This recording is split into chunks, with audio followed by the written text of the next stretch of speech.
Ketika Yesus melihat orang banyak itu, naiklah ia ke atas bukit, dan setelah ia duduk, datanglah murid-muridnya kepadanya. Maka Yesus pun mulai berbicara dan mengajar mereka.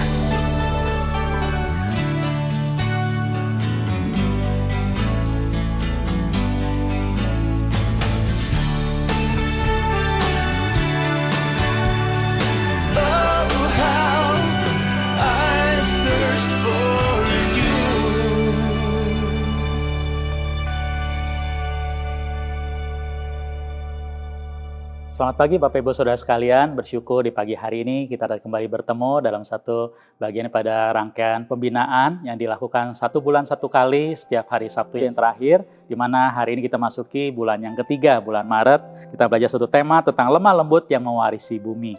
Waktu kita belajar firman Tuhan, kita melihat betapa ajaibnya firman Tuhan. Waktu kita bertumbuh, kita boleh melihat juga firman Tuhan itu begitu luar biasa. Dan hari kita belajar tentang tema lemah lembut yang mewarisi bumi. Seringkali dalam konsep kita lemah lembut adalah satu sifat yang lemah. Orang anggap itu seperti lemah gemulai, seperti feminin dan sebagainya. Padahal bukan itu maksudnya. Lemah lembut dalam Alkitab bukan seperti itu. Lemah lembut justru adalah sifat yang sangat kuat, bahkan bisa mengalahkan musuh yang sangat kuat. Dan lemah lembut adalah satu sifat atau karakter yang sebenarnya itu tidak mudah dan jarang orang memiliki karakter tersebut. Tapi kita sebagai seorang Kristen, Tuhan mengajar kita, mari kita boleh belajar juga bertumbuh menjadi seorang Kristen yang punya karakter lemah lembut. Seperti Tuhan kita, Tuhan Yesus, yang mengajarkan kita, dikatakan dia lemah lembut dan kita mau belajar daripada dia. Mari Bapak Ibu sekalian, sebagai dasar firman Tuhan, saya mengajak kita belajar, kita baca 2 bagian firman Tuhan, menjadi dasar renungan kita hari ini. Pertama dari Matius pasal yang kelima, ayat yang kelima. Ini adalah rangkaian khotbah di bukit. Nah, dalam ungkapan rangkaian ucapan bahagia yang ketiga, dikatakan dalam Matius pasal 5 ayat yang kelima, firman Tuhan berkata, berbahagialah orang yang lemah lembut karena mereka akan memiliki bumi. Katakan, berbahagialah orang yang lemah lembut karena mereka akan memiliki bumi. Nah, bagian yang kedua kita lihat dari Matius pasal yang ke-11 ayat 29. Matius 11 ayat 29, ini perkataan Tuhan Yesus juga, dikatakan, pikulah kuk yang kupasang dan belajarlah padaku, karena aku lemah lembut dan rendah hati, dan jiwamu akan mendapat ketenangan. Pikulah kuk yang kupasang dan belajarlah padaku, karena dikatakan, aku lemah lembut dan rendah hati, dan jiwamu akan mendapatkan ketenangan. Sampai demikian baca firman Tuhan, berbagai seorang membaca firman Tuhan, merenungkan dan juga mengalaminya dalam kehidupannya sehari-hari. Bapak Ibu sekalian, bagian tadi kita baca, khususnya Matius pasal 5, dikatakan berbahagialah orang lemah lembut karena mereka akan memiliki bumi. Itu satu bagian daripada rangkaian daripada khotbah di bukit yang disampaikan oleh Tuhan Yesus waktu itu pada murid-muridnya. Dan dalam rangkaian itu juga kemudian diawali dengan ucapan bahagia.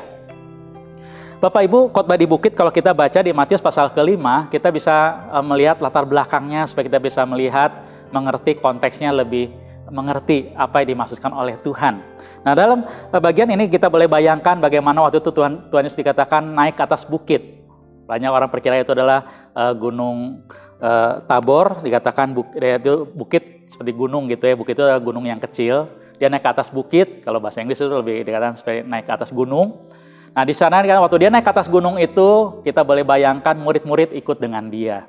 Waktu sampai di atas gunung, waktu dia mengajar, orang-orang datang berkerumun, makin banyak orang datang mengelilingi di situ mendengarkan pengajaran Tuhan Yesus. Nah, rangkaian khotbah di atas bukit ini kemudian ditulis dalam Matius pasal 5 sampai pasal 7. Itu satu rangkaian dikatakan yang mungkin apakah dalam satu waktu bersamaan ataukah berbeda, tapi di Matius dikatakan menuliskan menjadi satu rangkaian yang lengkap, khotbah di atas bukit. Nah, Bapak Ibu sekalian yang datang itu kalau kita boleh ingat latar belakangnya adalah orang-orang Yahudi. Waktu itu orang-orang Israel yang hadir waktu itu di tengah negara Israel, bangsa Israel waktu itu. Kita bisa melihat mereka datang kepada Tuhan Yesus. Jadi para pendengar ini adalah orang-orang Israel yang orang-orang Yahudi yang kita tahu mereka mengerti perjanjian lama, mereka ikuti Taurat Musa. Jadi waktu mereka mendengarkan pengajaran Tuhan Yesus saat itu, kita boleh melihat dalam konteks sebagai seorang Yahudi. Bagaimana seorang Yahudi waktu mendengarkan pengajaran Tuhan Yesus? Maka Matius yang dituliskan untuk orang Yahudi kita bisa lihat dikatakan jelas di situ juga Matius menggambarkan bagaimana cara dia menyampaikan waktu Tuhan menyampaikan khotbah atas bukit ini. Kita bisa melihat satu gambaran paralel dengan Musa. Bagi bangsa Yahudi, Musa adalah tokoh besar yang memberitakan firman Tuhan bahwa hukum Tuhan atau hukum Taurat bagi mereka. Itu bagi bangsa Israel. Jadi waktu Matius menuliskan ini dikatakan dia gambarkan Tuhannya seperti Musa yang baru, seperti gambaran Musa. Dikatakan dia naik ke atas bukit, kita tahu kalau Musa di atas bukit, di atas gunung Sinai, firman Tuhan, ajarkan Taurat Tuhan saat itu. Dan dikatakan Tuhan naik di atas bukit, lalu kemudian dia duduk, lalu dia mengajar. Apa yang Tuhan ajarkan, itu satu pengajaran yang sebenarnya menyinggung hukum Musa, tapi di situ mereka dibukakan kembali. Ternyata hukum Musa bukan sebatas yang mereka ngerti saat ini, tapi Tuhan justru memberikan esensi yang lebih dalam daripada Taurat Musa. Kalau kita bisa baca nanti rangkaian khotbah di bukit, itu di situ dengan jelas Tuhan menyatakan bahwa apa yang Musa ajarkan itu, Musa ajarkan begini, itu dikatakan tapi maksudnya yang kamu tangkap seringkali salah. Padahal yang Tuhan maksudkan adalah jauh lebih dalam daripada itu. Dan Tuhan menyatakan itu dengan lebih jelas. Jadi kita bisa melihat Tuhan datang itu sebagai penggenap daripada Taurat Musa. Dia menggenapi, dia menyempurnakan, dia juga menyatakan ini Taurat yang sebenarnya yang harusnya kamu mengerti. Kira-kira gambaran seperti itu. Nah Bapak Ibu, kita lihat dalam khotbah di bukit ini diawali dengan ucapan bahagia. Bapak Ibu, kita boleh merasakan, menggambarkan sebagai seorang Yahudi waktu itu waktu mendengarkan khotbah di bukit ini, rangkaian ucapan bahagia ini akan sangat tercengang bagi mereka. Karena apa Bapak Ibu sekalian? Apa yang Tuhan katakan itu sesuatu yang mereka nggak pernah bayangkan sebelumnya. Kita lihat sekilas Bapak Ibu sekalian. Dikatakan Tuhan mengawali dengan mengatakan berbahagialah orang miskin di hadapan Allah, kalau mereka yang mempunyai kerajaan surga. Orang yang miskin di hadapan Allah dikatakan mereka mempunyai kerajaan surga. Gambaran orang saat itu adalah orang kalau miskin hidupnya susah dikatakan. Orang miskin itu hidupnya sepertinya terbuang, nggak bisa berbuat apa-apa. Kalau orang kaya bisa berbuat semaunya katakan. Bahkan tanda kutip sepertinya kalau mau menyogok Tuhan pun sepertinya itu bisa dilakukan. Karena hartanya banyak, dia kaya, bisa melakukan banyak amal, banyak kebaikan dan segala hal. Itu orang kaya. Tapi di sini Tuhan katakan, bagi Tuhan justru yang Tuhan cari di hadapan orang yang miskin di hadapan Tuhan. Dan dikatakan mereka beroleh kerajaan surga. Itu mengagetkan bagi mereka. Oh kok lain ya? Dikatakan orang miskin, justru kalau miskin di hadapan Tuhan, itu dia beroleh kerajaan surga. Kalau miskin di dunia lain Bapak Ibu sekalian ya. Tapi kemudian dengan berbagai orang yang berduka cita karena mereka akan dihiburkan. Dikatakan orang yang berduka cita kok dihibur? Luar biasa, harusnya orang hidup dengan semangat, dengan seperti dengan kekuatan segala macam. Tapi dikatakan di hadapan Tuhan orang yang berduka cita dikatakan akan dihiburkan. Dan di sini jelas duka citanya di hadapan Tuhan, akan dihiburkan oleh Tuhan. Lalu kemudian kita bisa melihat juga dikatakan di bagian selanjutnya, orang lapar dan haus akan kebenaran, mereka akan dipuaskan. Bayangan mereka saat itu dikatakan orang yang rasa diri tahu kebenaran, dia puas, rasa diri rohani, kayaknya dikatakan, wah hidupnya sudah melimpah. Tapi dikatakan tidak demikian. Orang yang lapar dan haus akan kebenaran di hadapan Tuhan, justrulah itu yang akan dipuaskan. Nah bagiannya hari ini, kita melihat juga seringkali dikatakan orang merasa yang hari ini dan berbagai orang yang lemah lembut karena mereka akan memiliki bumi. Gambaran yang berbeda. Gambaran orang, dikatakan orang yang kuat, orang yang sangat penuh dengan ambisi, orang dengan kekerasan segala cara, berkuasa, merebut, bisa berlomba, saling menjatuhkan dan segala hal untuk mendapatkan kuasa supaya bisa menguasai bumi.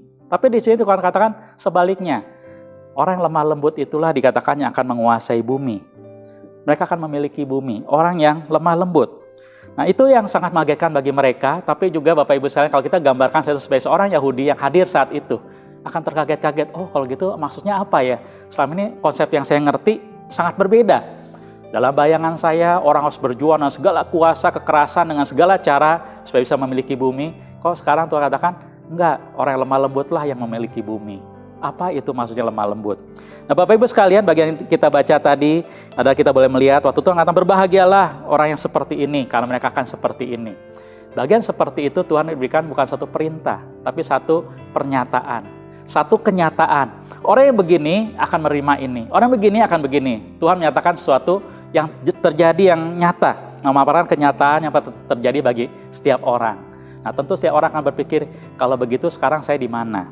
Nah Bapak Ibu sekalian, tema kita hari ini kita fokus ya, nanti secara bertahap per bulan kita belajar. Nah hari kita secara khusus ayat kelima tadi. Berbahagialah orang yang lemah lembut karena mereka akan memiliki bumi. Apa itu lemah lembut? Lemah lembut dalam Alkitab sering diterjemahkan lemah lembut, kelembutan atau kelemah lembutan. Nah lemah lembut itu sangat dekat dengan rendah hati dan penguasaan diri. Jadi sifat lemah lembut memang sangat sulit diuraikan, dijelaskan, tapi kira-kira hari ini saya mengajak kita melihat ada gambarannya supaya kita bisa nangkap apa itu lemah lembut. Nah, lemah lembut adalah satu sikap yang kita sebut sebagai emosi yang tepat pada tempatnya. Jadi emosi, perasaan gitu, emosi ya, itu lemah lembut sebagai satu emosi, karakter sebenarnya lebih ke karakter, sikap ya, sikap emosi yang tepat pada tempatnya. Aristoteles mengatakan lemah lembut adalah satu sikap dikatakannya karakter yang dikatakan yang pas di tengah. Itu adalah sikap dikatakan antara dua ekstrim dari kiri ke kanan, saudara ya. Kalau kita sebut antara dikatakan kemarahan yang sangat meledak-ledak di satu sisi, lalu di satu sisi adalah orang yang ingin marah tapi nggak sanggup marah, tidak punya kuasa, lemah gitu. Jadi tidak berdaya. Dia mau marah dia nggak bisa. Tapi di ekstrim yang lain adalah dia marah dengan meledak-ledak kira-kira gitu ya, tanpa terkontrol. Nah, lemah lembut adalah persis di tengah. Dia dikatakan persis tepat di tengah. Nah, di tengah dalam arti adalah apa? Aristoteles mengatakan itu dia bisa marah pada dikatakan marah pada tempatnya, tempat yang tepat. Jadi dikatakan pada kejadian yang tepat, memang dia harus marah di situ, dia marah di kejadian yang tepat. Dikatakan juga pada orang yang tepat, nggak salah. Gitu ya. Lalu pada waktu atau momen yang tepat. Lalu juga dikatakan bahkan dengan durasi yang tepat. Jadi kalau marah, Bapak Ibu sekalian kita bisa melihat ada orang marah kelewatan sampai berjam-jam, ada orang marah hanya 10 menit kira-kira gitu ya. Nah, dikatakan orang lemah lembut itu dia bisa pas. Ini memang dia harus marah, dia marah pada orang yang tepat, dikatakan juga pada waktu yang tepat. Kadang-kadang kita marah pada waktu yang tidak tepat. Jadi tidak sampai beritanya gitu ya. Juga dengan durasi atau jangka waktu yang pas, yang tepat. Nah, itu dikatakan oleh Aristoteles. Jadi kan dengan kata lain, lemah lembut itu adalah dikatakan dia bisa marah, itu tepat. Tepat memang kalau dia perlu marah. Tapi kalau dia tidak marah. Itu lemah lembut, kelemah lembutan. Jadi kita sebut lemah lembut adalah sikap emosi yang tepat pada tempatnya gitu ya. Orang kalau punya karakter ini luar biasa, dia bisa mengontrol diri. Dia marah dikatakannya, dia persis kalau waktu marah dia akan marah, tapi kalau enggak dia tidak marah. Dan dia marah dengan tepat. Lalu yang kedua, lemah lembut juga adalah sikap emosi yang tenang, terkendali. Nah, ini digambarkan, dikatakan juga, ini dari bahasa Yunani, dikatakannya itu seperti hewan yang buas dan kuat, tapi sudah dilatih dan dijinakkan. Jadi dia bisa mengontrol emosinya, kemarahannya atau kekuatannya dia bisa kontrol. Itu dikatakan lemah lembut. Nah, sehingga dikatakan orang lemah lembut itu dia bisa mengontrol emosinya. Dia sebenarnya seorang yang sangat kuat. Dia bisa kalau dia mau dikatakan dia bisa dengan segala kekuatannya, dan dia adalah seorang yang percaya diri, dia bisa membalas musuhnya, dia bisa menghancurkan musuhnya, tapi dia bisa memilih, dikatakan dia bisa mengontrol dirinya sendiri, dia bisa mengendalikan dia mau melakukan itu atau tidak. Nah, seorang lemah lembut dikatakan dia memilih untuk tidak melakukannya, padahal dia sanggup. Itu lemah lembut. Nah, itu kira-kira gambaran sekilas tentang lemah lembut. Jadi Bapak Ibu sekalian, dengan secara sederhana lemah lembut adalah sikap emosi seperti gitu ya, karakter emosi yang tepat di tengah, lalu juga sifat emosi yang terkendali. Dia bisa mengendalikan diri. Bukan berarti dia tidak bisa marah, tapi dia bisa marah dikatakan. Tapi dia bisa menahan diri. Bukan dia tidak mampu, dia mampu, tapi dia bisa menahan diri. Dan dia punya kekuatan itu, tapi dia bisa tahu tepat pada tempatnya. Itu orang lemah lembut. Sehingga orang lemah lembut jarang kita temukan dia marah seenaknya. Dia tidak akan seperti itu. Dia tahu persis dan dia akan bersikap dengan lemah lembut. Nah, sikap lemah lembut adalah, kalau kita boleh melihat dalam hal ini, adalah sifat karakter yang ada di dalam hati, Bapak Ibu sekalian. Dalam diri dikatakan, maka Alkitab katakan digambarkan dengan roh yang lemah lembut, hati yang lemah lembut. Itu dalam sikap ekspresi yang lemah lembut. Atau dalam bahasa sehari-hari adalah sikap yang lebih sopan, lebih tenang, lebih terkendali. Atau bahasa Indonesia bahkan mengatakan dalam kamus bahasa Indonesia itu orang yang baik hati, peramah, tidak pemarah. Nah, itu orang lemah lembut. Nah, sikap lemah lembut ini bagi seorang Kristen itu kita bisa lihat adalah dua hal. Satu, sikap di hadapan Tuhan, kedua di hadapan manusia. Seorang yang percaya Tuhan kalau dia punya sikap yang lemah lembut, dia punya sikap lemah lembut di hadapan Tuhan. Itu adalah apa maksudnya? Itu ada satu sikap yang lembut di hadapan Tuhan. Dia tunduk pada kehendak Tuhan. Itu sikap yang lemah lembut. Seorang lemah lembut dia bisa dikatakan dia percaya kepada Tuhan dan dia tunduk di hadapan Tuhan. Dia percaya dan dia tunduk, dia taat di hadapan Tuhan. Dia meyakini, percaya pada Tuhan, percaya pada waktu Tuhan, percaya pada keadilan Tuhan, dan dia tidak pernah mempertanyakan apa yang Tuhan kehendaki. Dia percaya. Itu seorang yang lembut. Jadi seorang yang lembut hatinya di hadapan Tuhan, dia akan belajar mempercayai Tuhan sepenuhnya dalam kehidupan dia. Dan itu dapat nyata dalam kehidupan sehari-hari. Seorang yang punya hati yang lemah lembut di hadapan Tuhan, dia tidak akan mempertanyakan waktu mengalami kehidupan yang sulit. Dia tetap percaya Tuhan pasti punya rencana. Tuhan pasti punya alasannya. Dia tetap yakin Tuhan tidak pernah salah. Dia percaya apa yang Tuhan tetapkan dalam kehidupan dia jalani dengan setia. Dia taati, dia punya hati yang lembut. Dia menurut kira-kira di hadapan Tuhan. Lalu hal yang kedua, sikap di hadapan Tuhan, seorang yang lemah lembut itu punya fleksibilitas, orang bilang kan, terhadap firman Tuhan. Dia bisa menerima, dia terbuka dengan firman Tuhan. Dia selalu terbuka, firman Tuhan ngomong apa, saya dengan lembut menerima. Maka Alkitab mengatakan, terimalah dengan hati yang lembut, firman Tuhan itu tertanam dalam hatimu. Firman Tuhan diterima dengan hati yang lemah lembut, itu akan berbuah dalam kehidupan kita. Nah, maka seorang yang bertumbuh, seorang Kristen yang punya hati yang lemah lembut, dia akan lebih cepat bertumbuh. Dia cepat bertumbuh di dalam Tuhan karena apa? Dia menerima firman Tuhan yang penuh sukacita. Firman Tuhan hanya berbuah dalam kehidupan dia. Karena dia punya hati yang lembut seperti tanah yang sudah subur, siap menerima benih firman Tuhan. Itu sikap di hadapan Tuhan.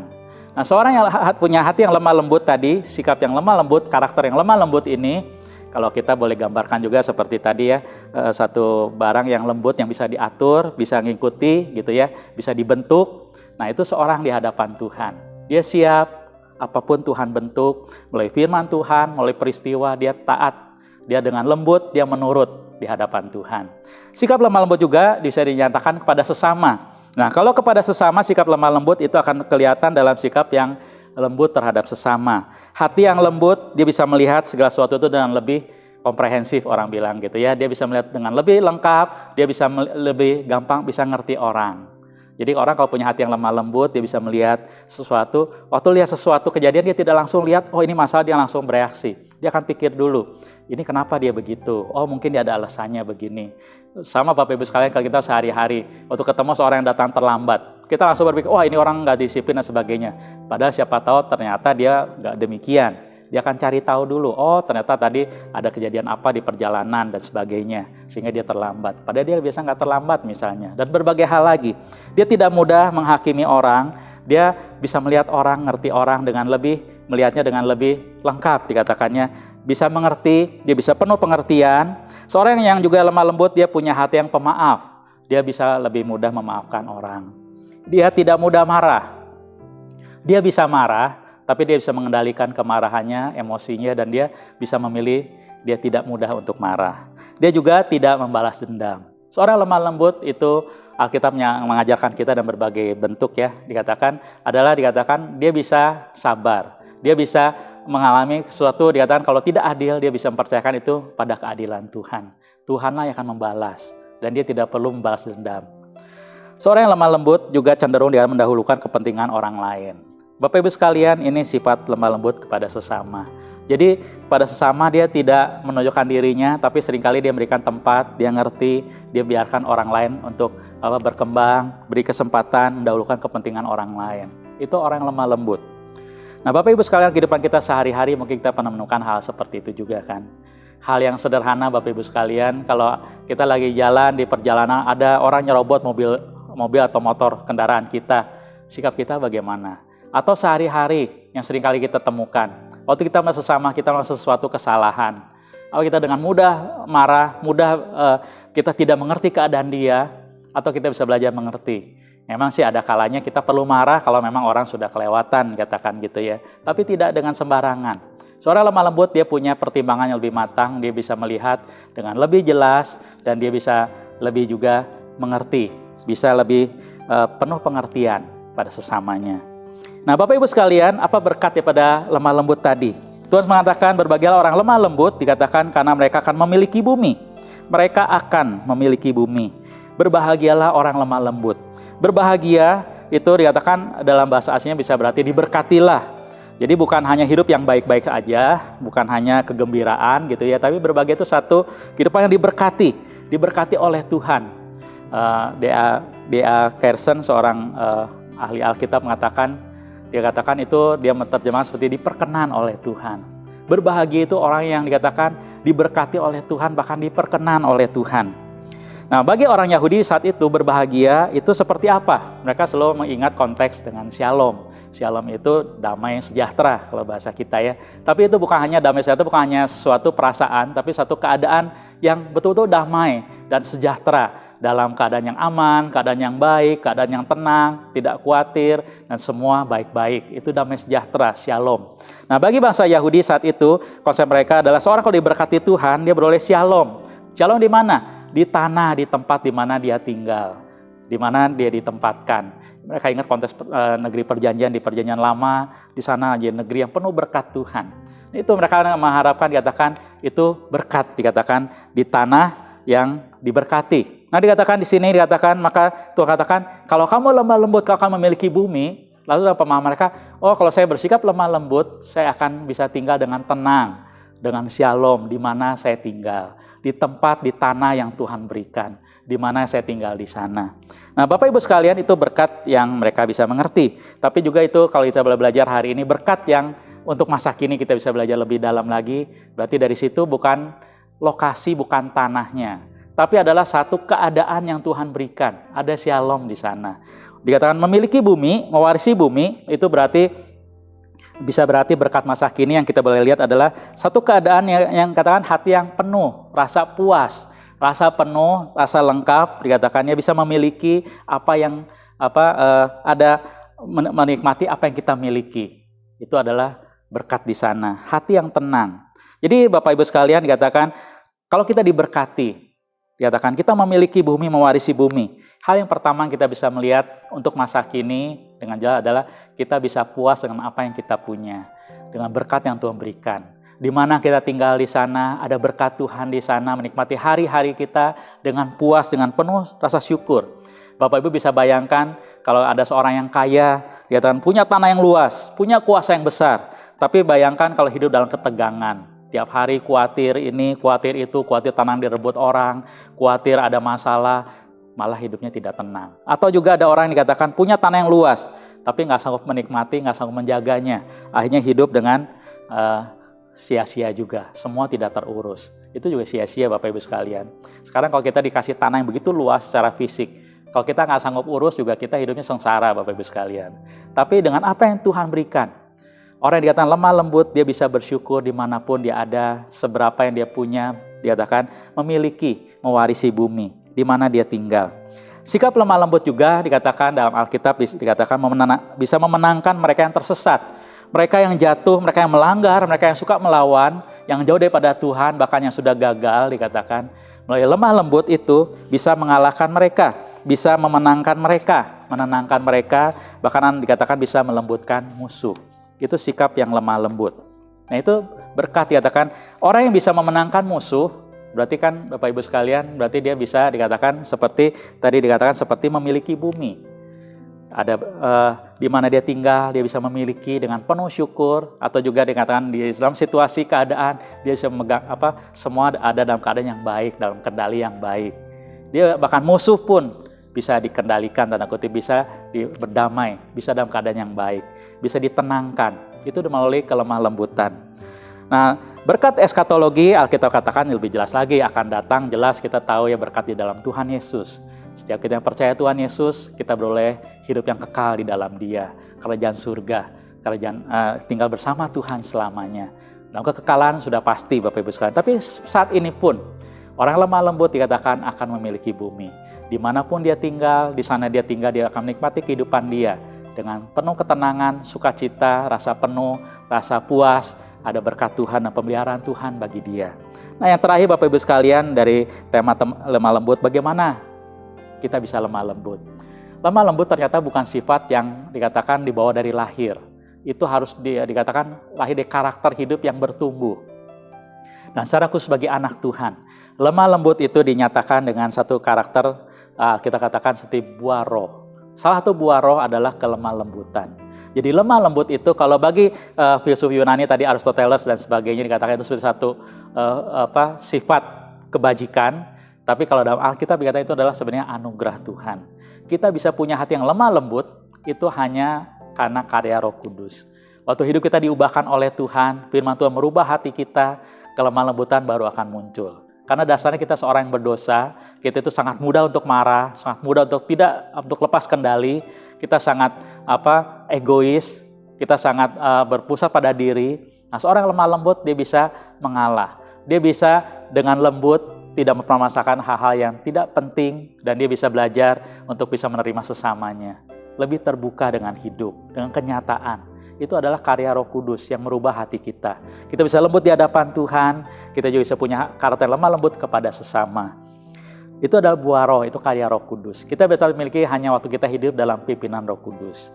Maka Bapak Ibu sekalian, kalau kita punya hati yang lemah lembut, mari kita terus belajar bertumbuh, belajar bergantung kepada Tuhan. Minta Roh Kudus terus perbarui kehidupan kita setiap hari. Dan kita berikan juga tadi ayat yang sudah kita baca, terus mengatakan, Tuhan Yesus berkata, belajarlah kepadaku karena aku lemah lembut dan rendah hati. Lemah lembut dan rendah hati adalah karakter yang sangat luar biasa, yang sangat sulit, tapi Tuhan katakan belajarlah padaku, karena dia sendiri memiliki itu. Aku lemah lembut dan rendah hati. Kamu bisa belajar kepadaku, dikatakan. Bagaimana kita belajar pada Tuhan Yesus? Belajar dari firman Tuhan, waktu dia menyatakan tentang dirinya. Kita bisa baca banyak tentang firman Tuhan dalam Alkitab, bagaimana Tuhan bersikap dalam kehidupan sehari-hari. Lalu kita merenungkan akan apa yang dia kerjakan, apa yang dia ajarkan. Kan Tuhan belajarlah kepadaku. Bahkan kemudian kita sebagai seorang Kristen, kita sudah percaya Tuhan Yesus, mari kita hidup juga minta menjalani hidup kita setiap hari bersama dengan dia. Tiap hari belajar pada Tuhan Yesus. Tuhan Yesus ajar saya hari ini belajar apa. Hari demi hari kita belajar terus daripada dia. Karena kita bisa belajar, Tuhan katakan, belajarlah padaku. Karena aku lemah lembut dan rendah hati. Kita bisa belajar daripada dia juga, supaya memiliki kelemah lembutan dalam kehidupan kita. Nah Bapak Ibu, sebagai penutup, kalau kita bisa belajar tentang lemah lembut secara skill, ini satu tema sangat besar sebenarnya ya. Jadi kalau kita baca buku, banyak penulis dengan banyak cara, uraiannya sangat panjang. Tapi kira-kira ringkasnya pada lemah lembut hari ini, seorang lemah lembut bisa melihat melampaui apa yang kelihatan. Dia percaya ada tangan Tuhan yang memegang kendali, yang tidak terlihat, tapi tetap memegang kendali atas segala sesuatu. Orang yang hatinya lemah lembut, dia percaya pada kekuatan Tuhan, kuasa Tuhan, kedaulatan Tuhan. Dia tetap tenang di hadapan Tuhan. Dia percaya Tuhan yang pegang kendali. Maka dengan kelemah lembutan, dikatakan dia bisa percaya apapun yang saya harus jalani dalam kehendak Tuhan. Saya akan taat karena saya percaya itu yang terbaik untuk saya. Orang yang lemah lembut juga bisa melihat diri dan dunia dengan lebih luas. Dia bisa menyadari dirinya bukan Tuhan, dan dia juga tidak mau jadi Tuhan karena tidak akan sanggup juga Bapak Ibu sekalian. Banyak kali tanpa sadar dalam kehidupan kita yang memegang kendali segala sesuatu. Kita ingin berkuasa atas segala sesuatu dengan segala ambisi, segala kekuatan kita sampai kita tidak peduli dengan orang lain. Nah, seorang lemah lembut, kita belajar ingat semua ada pada tempatnya. Kita bisa belajar tidak menguasai segala sesuatu, tapi mempercayakan apa yang memang bagian saya. Bagian Tuhan, bagian Tuhan. Sikap kepada orang lain, bersikap yang terbaik.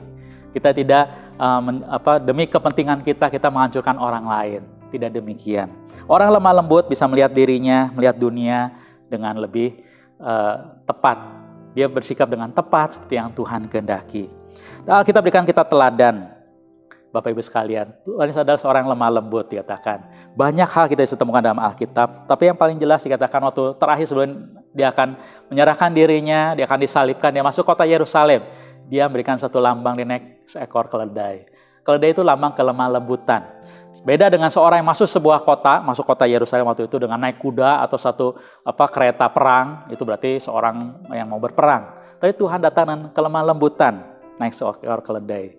Lalu kemudian menyerahkan dirinya, disalibkan. Bapak Ibu sekalian, bayangkan disalibkan oleh orang-orang yang sangat orang-orang berdosa yang sangat kurang ajar, yang kelewatan, yang tidak tahu diri. Tapi Tuhan menerima semua untuk apa? Dan dia melakukan kehendak Bapa. Dia melakukan itu untuk menyelamatkan kita. Dengan kelemah lembutan dia menerima semua. Alkitab berikan contoh juga di Perjanjian Lama, ada tokoh yang besar bernama Musa. Sering kali orang anggap lemah lembut seperti sifat yang lembut tadi, yang saya bilang sifat yang sepertinya lembek, sifat yang kalah. Padahal bukan Bapak Ibu sekalian. Musa seorang pemimpin yang paling besar yang mungkin pernah ada dalam sejarah manusia. Bayangkan seorang diri memimpin, orang katakan mungkin sampai 2 juta orang, seorang diri Bapak Ibu sekalian. Musa seorang sangat besar. Tapi Alkitab dikatakan di antara seorang manusia yang hidup, dikatakan Musa seorang yang lembut hatinya, lebih daripada setiap manusia yang pernah hidup di muka bumi ini. Saudara bisa bayangkan Musa seorang hati sangat lembut sekali, bahkan dikatakan waktu itu dengan orang yang sangat lembut hatinya lebih daripada setiap manusia yang ada di atas muka bumi. Bayangkan, tapi dia jadi pemimpin yang paling besar yang pernah ada. Karena Musa punya hati yang lembut. Saudara bayangkan setiap kali dalam Musa waktu membawa orang Israel dari Mesir ke Kanaan, berapa banyak dia mendapatkan keluhan, sungut-sungut, begitu banyak menerima protes, keluhan.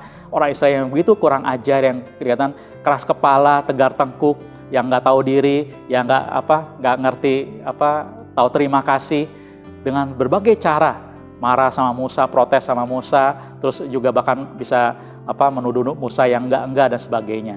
Tapi Musa menerima semuanya. Dia dengan taat, dia bawa orang Israel dan dia ngerti dalam segala dalam pengertian dia, orang Israel yang banyak yang tidak mengerti keadaan mereka. Musa dan setia membawa sampai melakukan tugasnya sampai akhir. Musa bahkan berdoa untuk mereka. Saat mereka berbuat dosa, Musa masih bisa mendoakan mereka. Karena Musa punya hati yang lembut, mengasihi bangsanya. Yang terakhir tokoh dalam Alkitab adalah Ayub.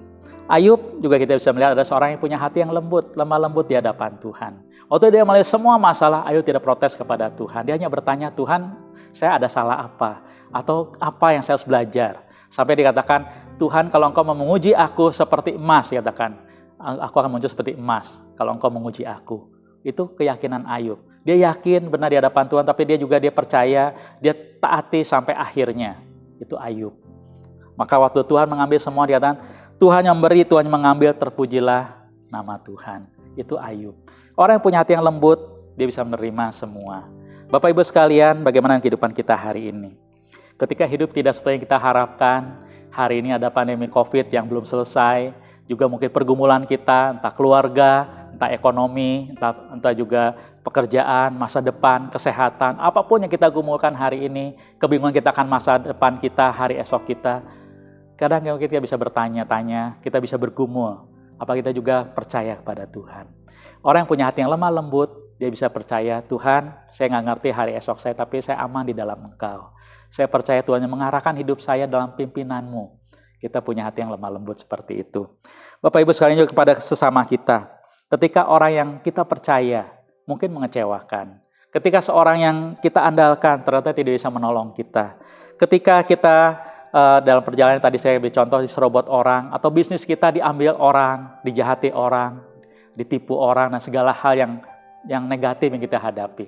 Apa kita punya hati yang lemah lembut juga pada sesama kita. Sebagai seorang anak Tuhan, sebagai suami, sebagai istri, sebagai anak, sebagai seorang pelayan Tuhan, sebagai seorang bawahan, sebagai orang atasan, atau bos, atau karyawan, sebagai sesama manusia. Mari kita boleh belajar punya hati yang lemah lembut. Nah, kita belajar tadi, Alkitab mengatakan, terus mengatakan, belajarlah padaku, karena aku lemah lembut dan rendah hati. Mari kita belajar pada Tuhan Yesus. Alkitab katakan, lemah lembut adalah buah roh, karya Roh Kudus. Saat kita hidup dipimpin oleh Roh Kudus, oleh Tuhan, maka Dia akan perbarui kehidupan kita, bentuk kita, sampai kita punya roh yang lemah lembut. Karakter yang lemah lembut keluar dari kehidupan kita. Nah, kita tadi mengatakan, berbahagialah orang yang lemah lembut, karena merekalah akan memiliki bumi. Ada satu kisah terakhir, kisah tentang di abad pertengahan pernah ada seorang raja yang kejam. Dia dengan penuh kuasa, dia bekerja dengan dengan tangan besi, gitu kan. Ternyata waktu dia memimpin itu, raja itu di banyak provinsi selalu ada pemberontakan. Dia selalu kirim panglima dia di provinsi A, nanti pulang provinsi B, ada pemberontakan, dia kirim lagi ke sana, pemberontakan terus tidak habis-habisnya. Sampai suatu saat sang raja kemudian dia pikir-pikir, waduh perang terus capek. Nah, suatu saat dia kumpulkan semua panglima dia dikatakan, dengan segala cara kita, segala usaha kita ingin mengadakan banyak pemberontakan di negara kita, ternyata kita gagal. Dengan segala kekerasan, dengan segala cara, ternyata gagal. Tapi dikatakan sekarang saya mau rubah cara yang baru. Semua kaget, dikatakan. Dengan cara apa? Dikatakan, sekarang saya mau undang setiap provinsi ini, kita undang para pemimpinnya. Kita ajak mereka dia kirim utusan dengan damai, ajak mereka untuk berunding, untuk berdamai, dikatakan, dan minta mereka semua ikut menjaga pemerintahan itu. Jadi mereka ada wakil-wakil yang raja bisa terima, yang raja bisa hargai mereka, masukan mereka dia bisa terima. Lalu dikatakan setelah itu yang terjadi apa, Bapak Ibu sekalian? Negara itu menjadi negara yang damai. Karena setiap provinsi merasa dipedulikan, mereka ada utusan, mereka bisa kalau ada permohonan bisa ngomong pada raja dengan baik-baik, dan raja melakukan mereka dengan baik, pembangunan berjalan dengan baik, sehingga dikatakan negeri itu hanya bisa bertumbuh dengan keadaan yang damai, lancar, sejahtera, keadaan yang baik. Itu karena apa, Bapak Ibu sekalian? Kelemah lembutan yang mengalahkan bahkan musuh yang kuat yang tidak terkalahkan, dikalahkan oleh kelemah lembutan. Mari kita sebagai anak Tuhan punya karakter lemah lembut, sehingga karakter kita menjadi seorang Kristen jadi berkat di tengah dunia, dan Tuhan dipermuliakan dalam kehidupan kita. Amin. Mari kita berdoa. Bapa, biarlah firman-Mu hari ini boleh ingatkan kami kembali Tuhan, supaya kami belajar bertumbuh, punya karakter yang lemah lembut, karakter atau buah roh yang boleh sungguh memuliakan Tuhan. Kami tahu Tuhan dalam diri kami sebagai manusia yang berdosa, kami mungkin keras, kami lemah, kami tidak mampu untuk mengendalikan akan emosi kami, kemarahan kami, atau juga segala yang mengecewakan dalam kehidupan kami. Tapi Tuhan, hari ini melalui firman-Mu, bukan kami kembali Tuhan, untuk kami boleh mengejar karakter lemah lembut, yang kami rindukan itu yang boleh Tuhan berikan dalam kehidupan kami. Tolong kami Tuhan terus belajar pada Tuhan Yesus, Engkau Tuhan yang lemah lembut dan rendah hati, bisa belajar pada Engkau setiap hari dalam kehidupan kami, sehingga waktu kami menghadapi segala apa dalam kehidupan kami, kita tetap percaya ada Tuhan yang megang kendali, ada Tuhan yang maha kuasa yang bertahta, dan Tuhan yang tahu yang terbaik untuk kehidupan kami. Maka dengan lemah lembut, kami boleh percaya, boleh menerima hidup taat dalam pimpinan Tuhan. Hidup berjalan dalam rencana-Mu yang terbaik untuk kehidupan kami. Sehingga kami boleh percaya Tuhan, apa yang Tuhan berikan terbaik dalam kehidupan kami. Kami boleh puas di dalamnya, kami bersyukur di dalamnya, menikmati semua berkat Tuhan, baik di dunia ini, bahkan kelak selama-lamanya bersama dengan Engkau. Kami berdoa Tuhan, juga tolong kami, Tuhan tahu setiap kami masing-masing saat ini, mungkin kami ada pergumulan secara pribadi, menghadapi sesama kami. Tuhan tolong karakter lemah lembut itu boleh juga Tuhan nyatakan, Roh Kudus terus berkarya, bentuk kami hari demi hari, Kau berkarya sehingga buah kelemah lembutan muncul dalam kehidupan kami. Menjadi seorang Kristen yang lemah lembut, menjadi berkat bagi sesama kami, dimanapun Tuhan tempatkan kami, baik di gereja, baik di rumah tangga kami, baik di tempat kami bekerja, di tengah masyarakat. Dalam karakter lemah lembut yang boleh muncul seperti Kristus boleh ada dalam kehidupan kami, sehingga banyak orang boleh datang kepada Tuhan, dan banyak orang boleh memuliakan Engkau karena karya-Mu dalam kehidupan kami. Terima kasih Tuhan, tolong kami masing-masing saat ini Tuhan, kami mulai kembali segala aktivitas kami, Tuhan berkati, baik di tengah pekerjaan, di tengah keluarga, di tengah pelayanan, dimanapun kami berada, peliharakan setiap kami. Misalkan juga semua pergumulan kami dalam tangan-Mu, kiranya Tuhan menolong setiap kami tidak putus asa, kami belajar terus bertumbuh, punya hati yang lemah lembut, yang percaya ada Engkau yang selalu menyertai kami, dan tidak pernah meninggalkan kami. Kiranya ada berkat Tuhan, ada sukacita, ada damai sejahtera, ada pelindungan penyertaan Tuhan bersama kami semua, sehingga hidup kami semua boleh selalu memuliakan Engkau, yang berkat-Mu melimpah dalam kehidupan kami. Kami mengucap syukur, kami berdoa dalam nama Tuhan Kristus, Tuhan kami yang hidup, yang mengasihi setiap kami, dan tidak pernah meninggalkan kami. Amin. Baik Bapak Ibu sekalian, biarlah kita belajar hari ini tentang hati yang lemah lembut. Mari kita boleh miliki, minta Tuhan menolong kita menjadi seorang Kristen yang penuh kelemah lembutan, dia berkat di tengah dunia. Beraktivitas kembali, Tuhan berkati kita semua, biar kita semua boleh selalu aman dan pemeliharaan Tuhan yang sempurna, dan berkat Tuhan juga melimpah bagi kita semua. Amin.